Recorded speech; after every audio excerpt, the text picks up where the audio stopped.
In this section we're going to look at some of the different tools that we use at Forest School. We're going to talk about the safety and health and safety of using the tools. And to start off, there are some general procedures and general approaches that we encourage throughout all of the tool use. So we're going to talk about those first.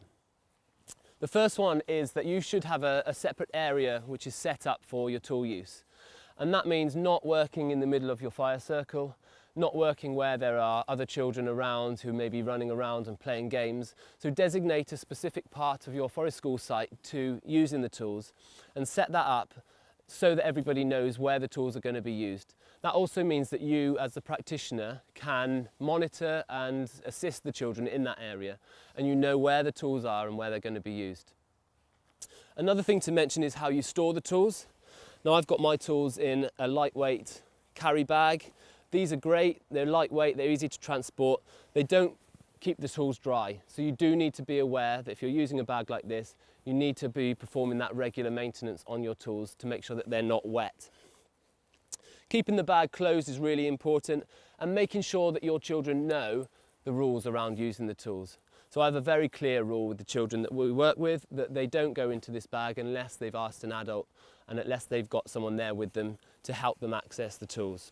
And that will vary from group to group.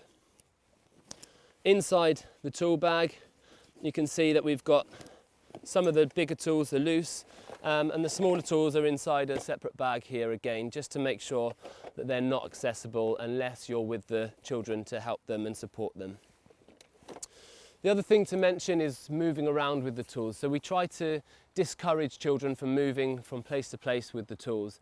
If they do need to move the tools, it should be in a bag, covered, and with the support of an adult. And all of the tools come with their own safety equipment and their own covers, which we'll talk about individually.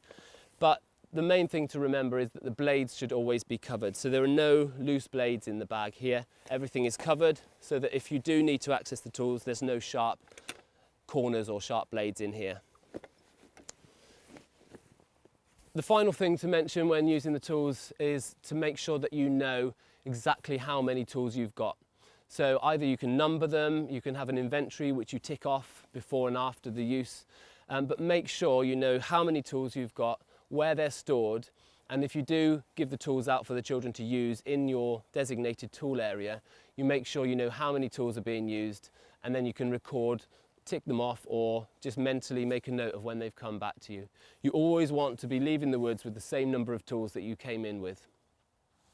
Another thing that is really important to remember when we're working with tools is to maintain a safe working area around us. And this is to minimize the risk of slipping and the tool hurting somebody else who's near you.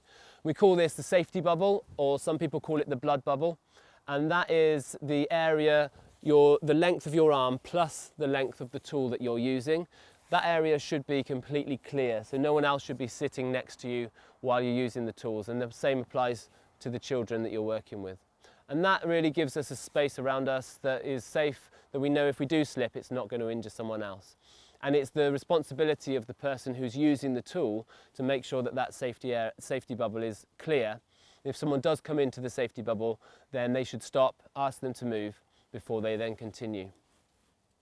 So that's some safety introduction and general rules around using the tools at Forest School.